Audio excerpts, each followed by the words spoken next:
বিসমিল্লাহির রহমানির রহিম। আজকের এই গুরুত্বপূর্ণ কিন্তু এই মর্মস্পর্শী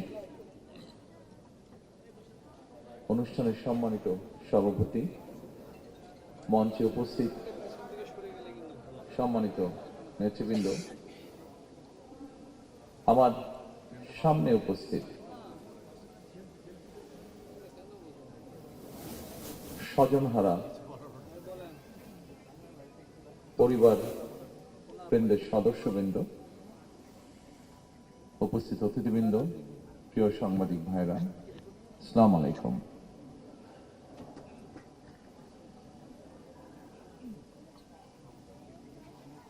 আজকের এই অনুষ্ঠানটি এবং এই অনুষ্ঠানে আপনারা যারা উপস্থিত হয়েছেন, যারা বক্তব্য রেখেছেন, তারা যখন তাদের কষ্টের কথাগুলো তুলে ধরছিলেন, বলছিলেন, তখন প্রতি মুহূর্তেই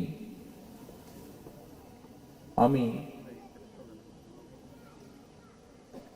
মানসিকভাবে যা চিন্তা করেছিলাম, বলবো প্রতি মুহূর্তেই তার খেইটি হারিয়ে ফেলছিলাম। বহু বছর দেশ, স্বজন, মানুষ থেকে দূরে থাকতে হয়েছে আমাকে বাধ্য হয়ে। দূর থেকে যতটুকু সম্ভব হয়েছে আমার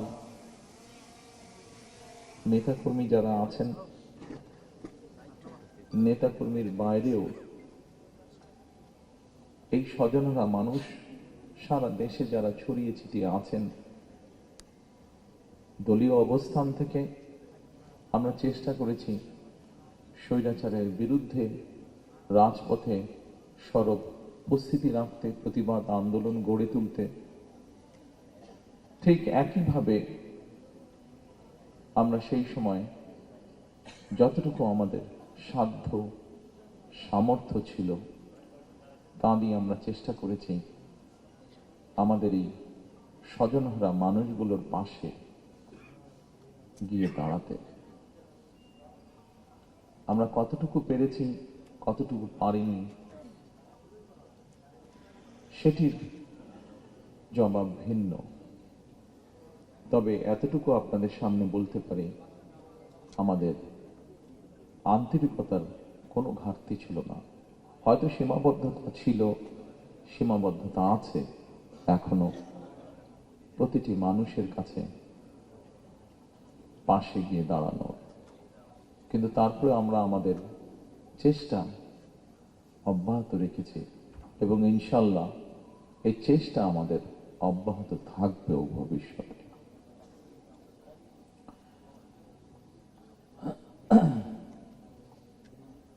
প্রিয় স্বজন হারা পরিবারের সদস্যবৃন্দ, ফ্যাসিবাদী শাসন আমলে আমাদের হাজার হাজার নেতাকর্মীকে অত্যাচার, নির্যাতন, হত্যা করা হয়েছে। হাজারেরও মতন নেতাকর্মীকে হতে হয়েছে গুমের শিকার, যার কিছু অংশের পরিবার আজকে এখানে হাজির আছেন। সারা দেশে ফ্যাসিবাদ বিরোধী আন্দোলনের সময় শুধুমাত্র বিএনপির 1.5 লক্ষেরও বিএনপির নেতাকর্মীদের বিরুদ্ধে 1.5 লক্ষেরও বেশি মিথ্যে মামলা দায়ের করা হয়েছিল, যার বোঝা প্রায় 60 লক্ষের মতন নেতাকর্মীকে বই বেড়াতে হয়েছে। এর ভেতরে লক্ষ লক্ষ নেতাকর্মী বছরের পর বছর, মাসের পর মাস, সপ্তাহের পর সপ্তাহ, দিনের পর দিন ঘর বাড়ি ছাড়া থাকতে হয়েছে, স্বজন হারা থাকতে হয়েছে, স্বজন থেকে দূরে থাকতে হয়েছে।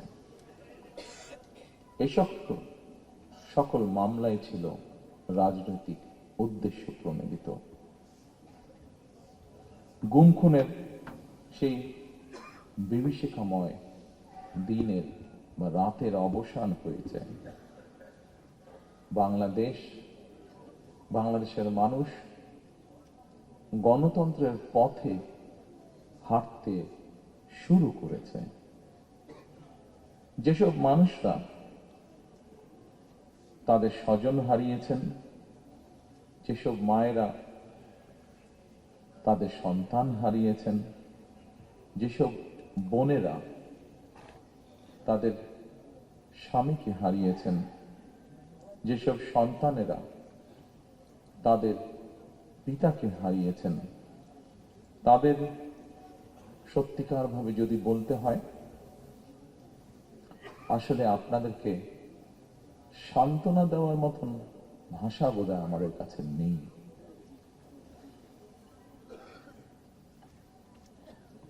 এক দুঃসহ সময় আমরা অতিক্রম করেছি। এই দুঃসময় এই মঞ্চে দাঁড়িয়ে আজকে এমন কয়েকজন সন্তান তার কষ্টের কথাটি উল্লেখ করে গেছেন, যে সন্তান একদিনের জন্যও তার পিতাকে হয়তো বা পিতার মুখকে হয়তো দেখার সুযোগ পান নাই, তেমন সন্তান আজ আমাদের ভেতরেই আছে উপস্থিত। হয়তো বা একমাত্র আল্লাহ রাব্বুল আলামিন জানেন যে সন্তান তার পিতাকে না দেখার কষ্টের কথা এখানে বলে গিয়েছে।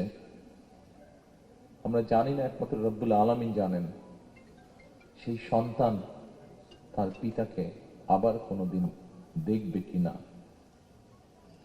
অনেক সন্তান এখনো অপেক্ষায় আছেন। আমি এখানে ঢোকার সময় মায়ের ডাকের পক্ষ থেকে কতগুলো ফটো এক্সিবিশনের মতন এক্সিবিট করা হয়েছে ওখানে। সেখানে একটি ছবি দেখেছি। সেই ছবি থেকে আমার মনে হয়েছে আমার মনের সাথে সেই ছবিটি মিলে গেছে মনের কথার সাথে।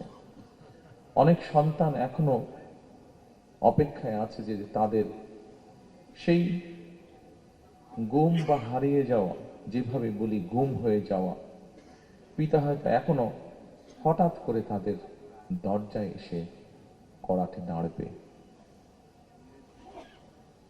অনেক মা হয়তো এখনো অপেক্ষায় আছেন তার গুম হয়ে যাওয়া প্রিয় সন্তানটি হঠাৎ করেই মায়ের সামনে এসে হাজির হয়ে মা বলে ডাকবেন।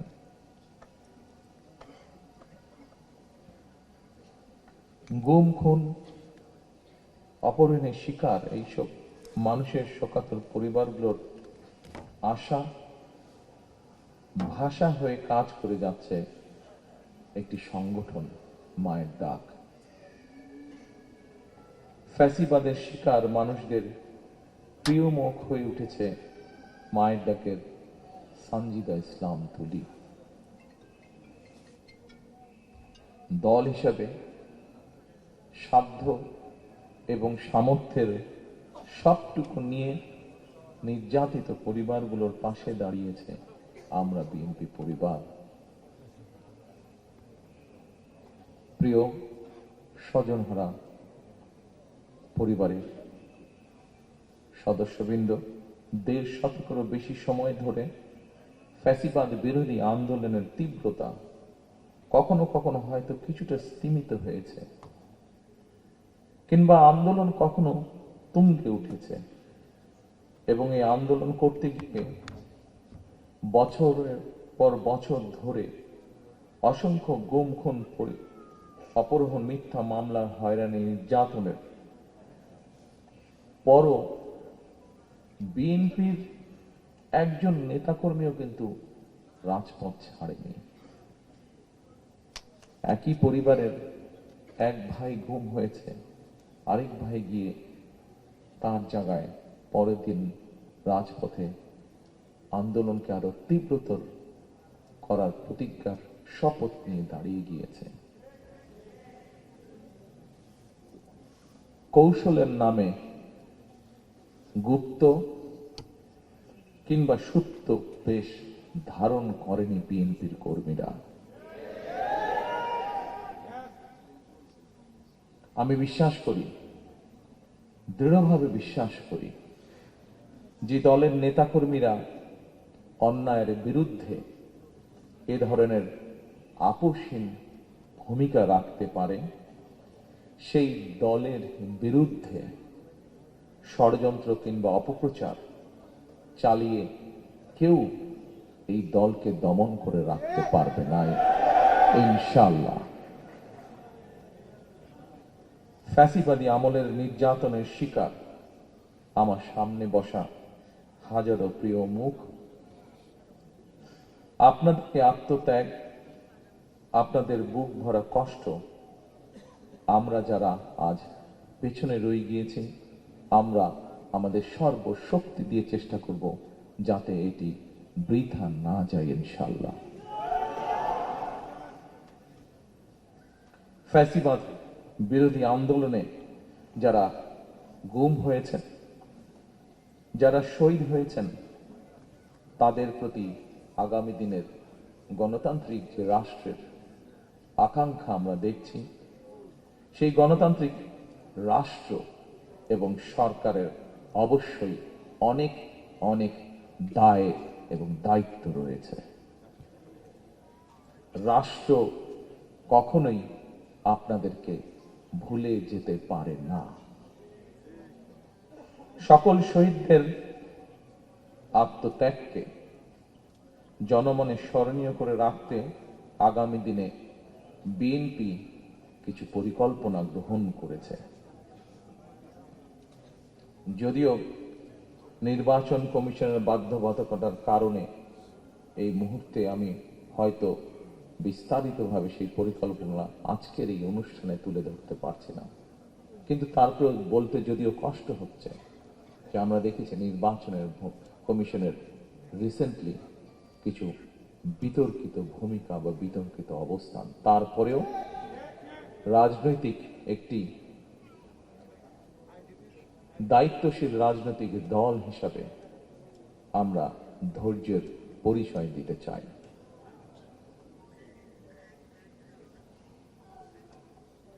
তবে প্রজন্ম থেকে প্রজন্ম ধরে গণতান্ত্রিক মানুষ যেন এই শহীদদের বা এই গুম হয়ে যাওয়া সদস্য, এখনো যাদের অপেক্ষায় আমরা আছি, এখনো যাদের অপেক্ষায় পরিবাররা রয়েছে, সেই শহীদদের আত্মত্যাগ থেকে প্রেরণা লাভ করতে পারে প্রজন্মের পর প্রজন্ম। এই কারণে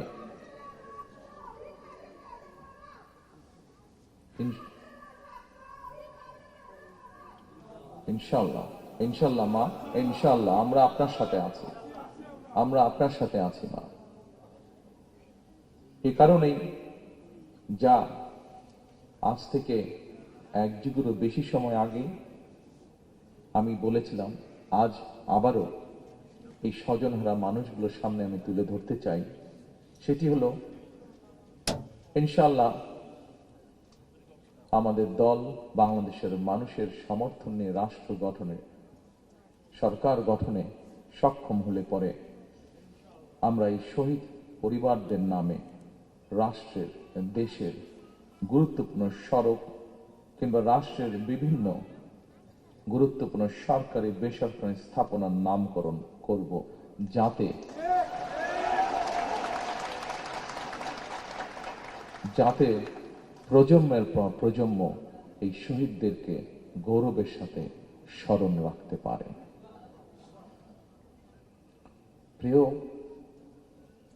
স্বজনহারা উপস্থিতিবৃন্দ, সাংবাদিক ভাইরা, উপস্থিত নেতৃবৃন্দ, এখানেই শেষ নয়। রাষ্ট্রীয় সহিংসতার শিকার পরিবারগুলোর প্রতি সাধ্য মতন রাষ্ট্রীয় সহায়তা হাত বাড়ানোর প্রয়োজন রয়েছে বলেও আমি ব্যক্তিগতভাবে বিশ্বাস করি।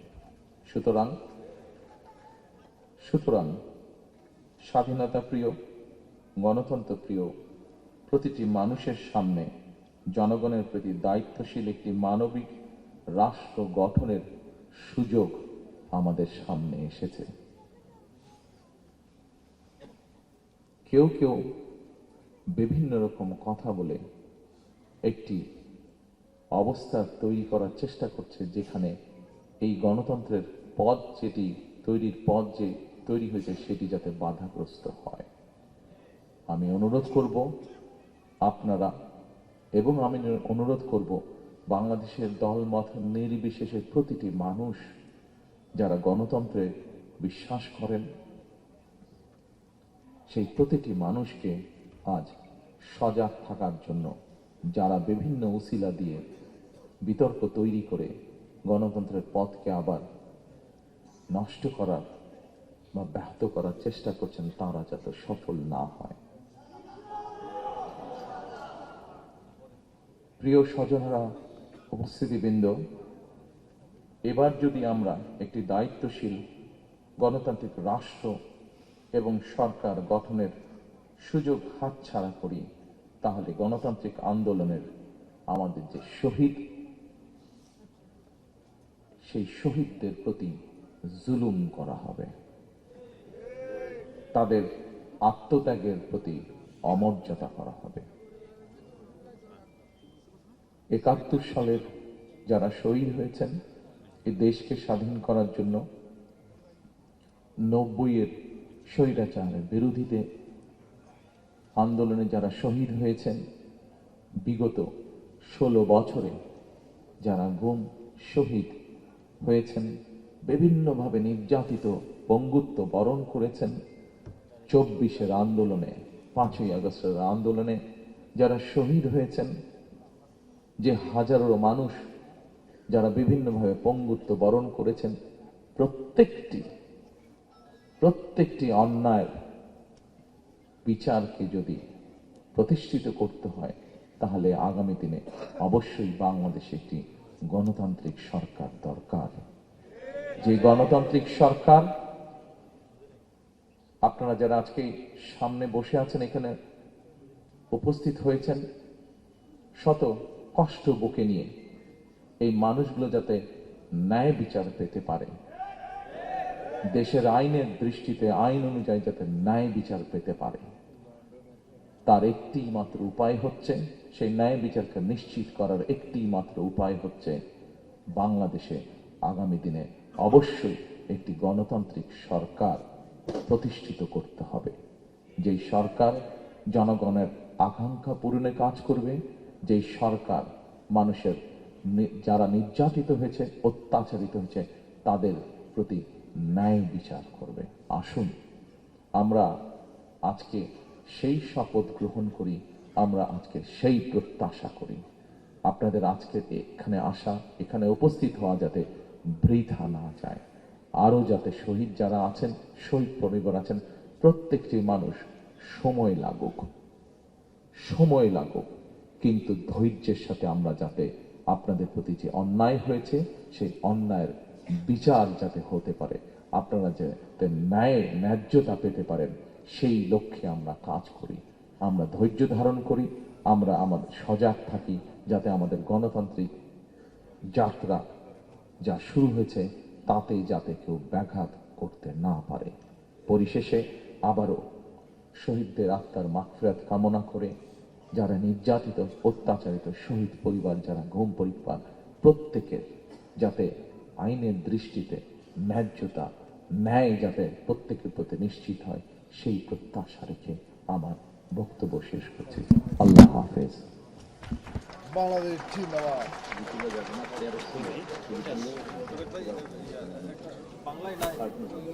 72 ঘন্টা ময়েশ্চার লক সমৃদ্ধ লিলি বডি ওয়াশ, শিয়া বাটারের গুডনেস স্কিন রিপেয়ার করে রাখে সফট ও গ্লোয়িং।